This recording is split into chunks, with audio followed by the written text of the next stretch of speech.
Hi, I'm Dom, and I'm joined by my colleagues Tina and Sabs from the Android team.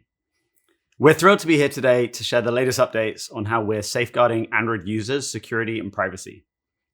Each year, we've consistently improved user protections in the Android platform, and we've raised the bar for safe, trusted apps on Google Play. In 2023, we prevented over 2 million policy-violating apps from being published. We banned over 300,000 bad developer accounts. We scanned over 200 billion apps every day for malware, and we paid out over $10 million to security researchers. That's not all. Google Play Protect can now recommend a real-time app scan when an app is being installed that has never been scanned before. This is already helping us to detect emerging security threats more quickly. Play Protect has identified over 500,000 new malicious apps and issued 3 million new warnings as a result of this scanning. Okay, let's get on to the main updates.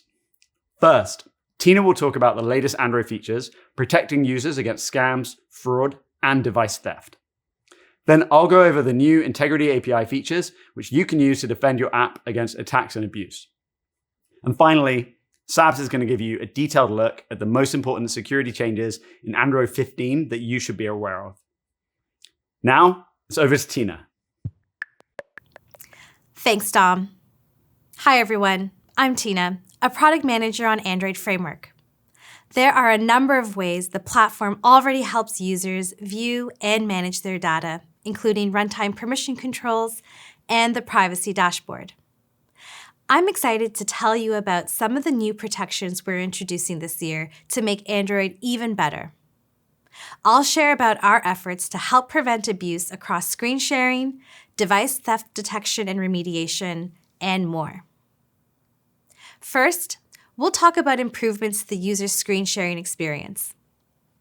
When users share their screens, they might unintentionally reveal more information with remote viewers than intended. Malicious actors can even convince users to share their screen in situations when users don't really need to share. Actors then use that view to steal information off users' screens. To help address the situation, we are changing the default screen sharing scope to just a single app. If users want to share their entire screen, they can still choose to do so. With the single app option, the status bar, navigation bar, notifications, and other system UI elements are excluded from the shared display. Only the content of the selected app is shared. Another scenario we want to improve with screen sharing is the visibility of notifications. If a remote viewer sees the user's notifications, it could reveal embarrassing or even sensitive information like one-time passwords. Starting in Android 15, we'll protect notification content that appears during a screen share session. If you want users to see notification content even during screen sharing, provide a public version of notification content for your app. If a public version is not provided, a private version is shown, which does not contain notification content. We'll also hide app activity windows if the app posts a notification containing a one-time password during a user's screen share session.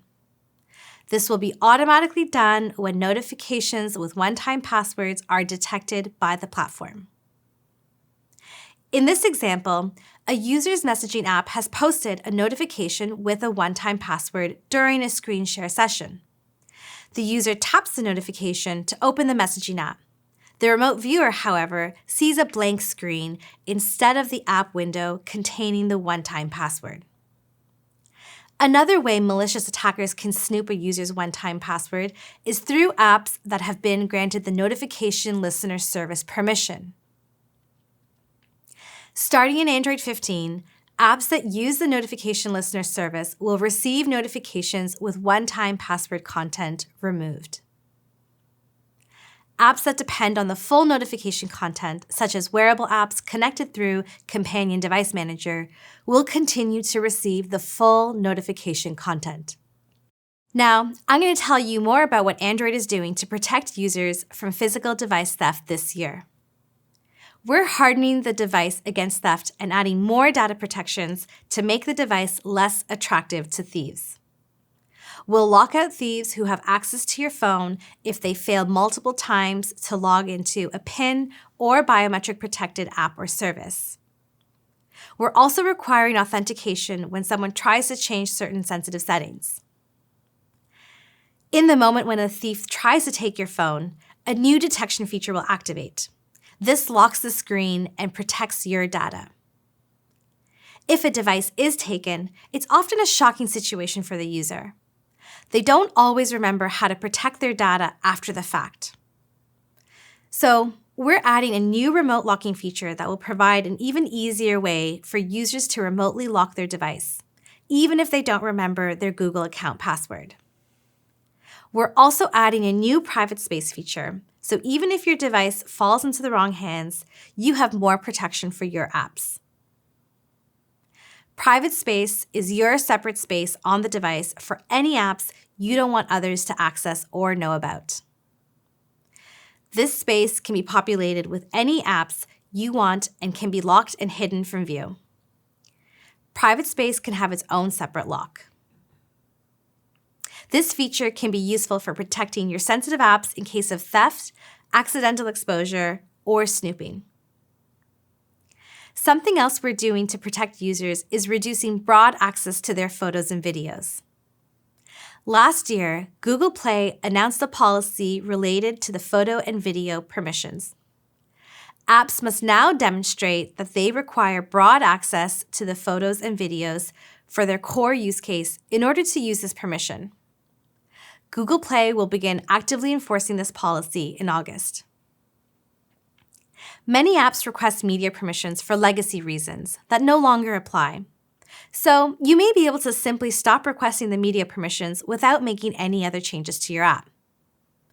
If your app uses the photo or video permission for a custom photo picking experience, for example, if you ask the user to select a profile picture, we recommend you use the Android system photo picker instead. The Android photo picker is the best solution for nearly every app. It does not require any permissions, includes cloud photos from Google Photos, is customizable for your app's needs, and is super easy to implement. We are continuing to improve the photo picker with search and more exciting features to create the best possible photo picking experience for your users. Try it in your app today. Now, I'm going to hand it back to Dom to talk about additional ways to protect your users and your business. Thank you, Tina. Now, let's talk about what you can do to protect your users against attacks and scams, while also protecting your app and business from abuse. The Play Integrity API helps you check that user actions and server requests are coming from your app's unmodified binary installed by Google Play and running on a genuine Android device. The Play Integrity API works across Android SDK versions and is fully supported on mobile phones, tablets, and foldables. You can also use it on Google Play games for PC and other Android form factors. How does it work? You call Play Integrity API at important moments in your app or in the background to obtain an integrity token from Google. You pass the integrity token to your app's backend server, where you can decrypt it to obtain Play's integrity verdict. With this verdict, you can decide whether you trust the request was made by your genuine app. If something is wrong, your app's backend server can decide what to do next. For example, you can ask the user to verify themselves, or you could deny access to some sensitive functionality. Thousands of developers are using Play Integrity API in production to perform integrity checks. And developers using Play Integrity features see on average 80% lower unauthorized usage compared to unprotected apps. So what's new? First up, App Access Risk is a new verdict that you can use to check whether there is a risk of other apps running that could access or control your app. Say, for example, the user is about to perform a sensitive action, such as transferring some money. Before allowing the transfer to proceed, you can check the App Access Risk verdict and check there aren't other apps running that can capture the screen or that can control the device. You can also show a Google Play dialog to prompt the user to ask them to close any capturing or controlling apps that are open. App Access Risk has different risk levels. A capturing response means other apps are running that can capture the screen. A controlling response means other apps are running that can control the device, and hence they could both capture the screen and even control inputs into your app. App access risk automatically excludes genuine accessibility apps known to Google that have been through a special review process. Like the other signals in the Play Integrity API, the requesting app receives no user or device identifiers, nor does it receive any information about the apps that resulted in a positive verdict.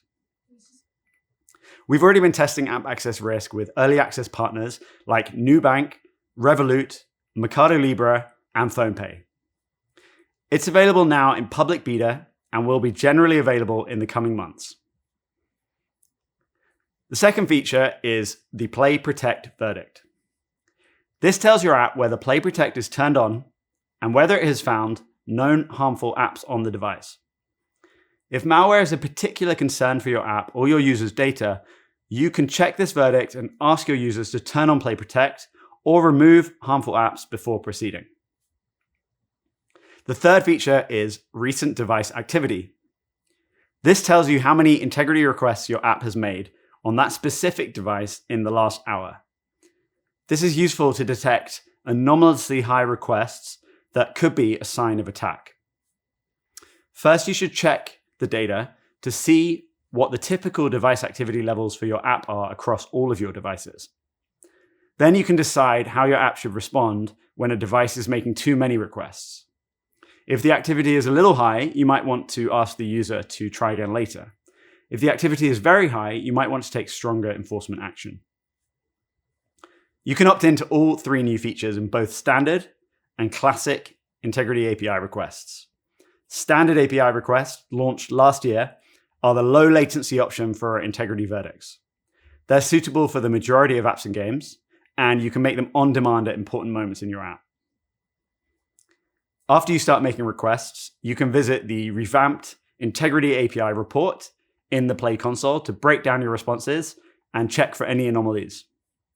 You can use the report to understand your install base better before you decide what actions and enforcements you're going to take next.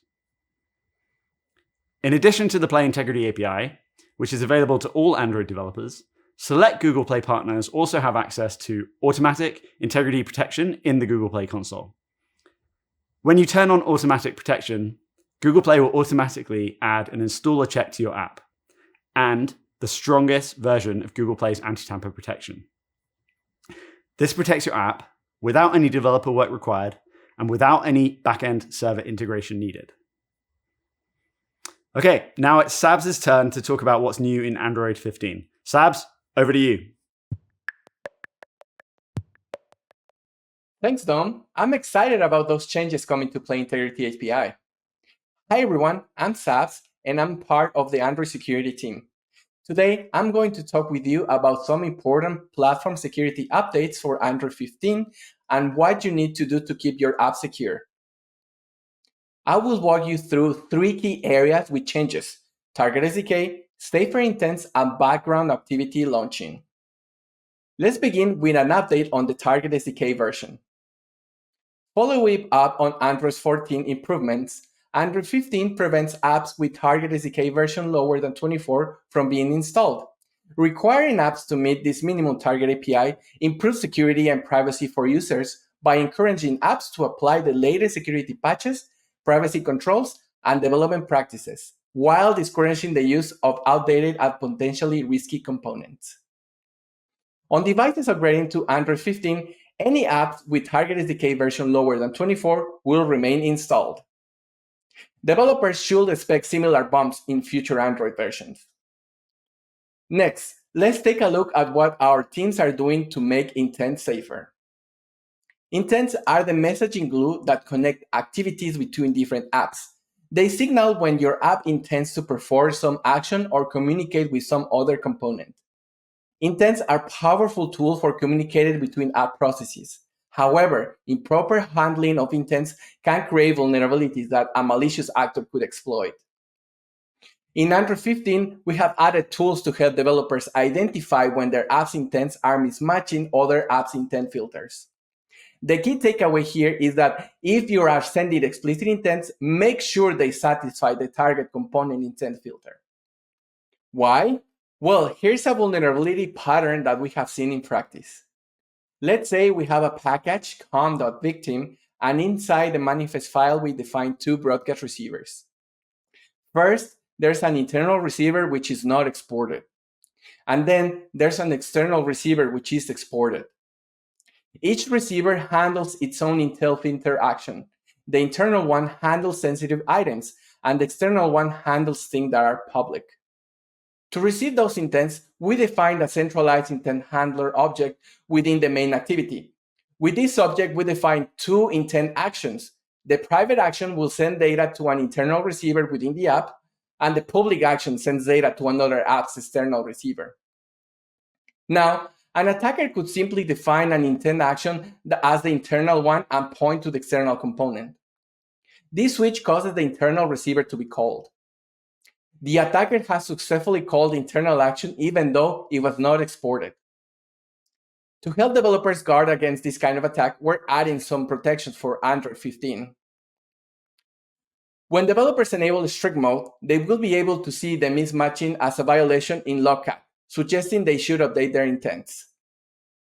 To offer app compatibility and ease adoption, strict mode is not mandatory. In fact, your app must target Android 15 in order to use strict mode. In Android 15, sending null action intents will no longer match any intent filter. For this other change, here's another vulnerable pattern. On the left, we have a broadcast receiver named myReceiver. This receiver is exported and has non-action.